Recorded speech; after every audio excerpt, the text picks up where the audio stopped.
kulan wacan oo wanaagsan daawadayaal. Shirkado Shiinaha ah oo tuugo kula kacay ganacsatada waaweyn ee Somaliland oo la qabqabtay. Toddobaadkan waxaa la qabqabtay niman Shiinaha ah oo dhacay shirkado ay ka mid yihiin shirkadaha Omar iyo Inaw Siciid, kuwaas oo ka dhacay lacago kala duwan oo ay kaga qaateen qalab dhisme. Tuugtan Shiinaha ah ee la qabqabtay ayaa muddo 4 bilood ah la raadinayay, waxaana ay ku dhuumaalaysanayeen dalalka jaarka ah, balse toddobaadkan oo ay dalka dib ugu soo laabteen ayaa la xidhay.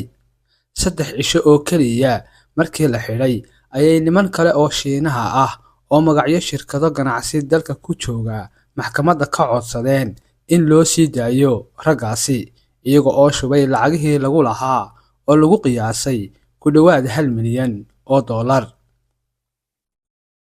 Ninka hormuudka u ahaa kooxda Shiinaha ah oo shaqada uu lacagaha ku qaatay kala wareegay niman kale oo dalka ka baxay ayaa la shaqaysanayay ganacsato kale oo reer Somaliland ah, kuwaas oo qandaraasyo ka qaatay wadada 200 ama Berbera Corridor iyo mashruuca biyo ballaarinta magaalada Hargeysa. Shirkadaha Shiinaha ah ee Somaliland ku sugan ayaa looga shakisan yahay inay ku jiraan hawlo fara badan oo saameyn ku leh dhinaca amniga, kuwaas oo qaarkood ay ka dhacaan deegaanada miyiga ah ee macdanta laga baaro ee Somaliland. Shiinuhu waxa ay khatar ku yihiin amniga dalka maadaama ay la safan yihiin maleeshiyooyinka ka soo horjeeda Somaliland. Waxaana laga yaaban yahay sababta xukuumadda Somaliland u daawanayso maadaama aynaan xiriir diblomaasiyadeed la lahayn dalkooda Shiinaha.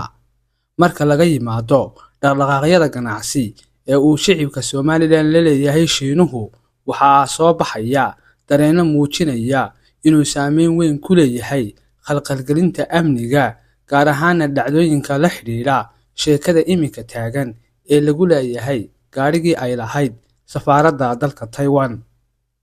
Dhinaca kale, ilawareedyo muhiim ah ayaa noo sheegay in sanadkii 2022 sidan oo kale ay u dhacday in la xaday gaari isla safaaradda Taiwan leedahay gudaha magaalada Hargeysa, taasoo raadkeedii galay shaqaale Shiinaha ah oo u shaqaynayay shirkad macdan baadhaysay oo uu lahaa wiilka madaxweynihii hore ee Somaliland Mudane Muuse Biixi Cabdi.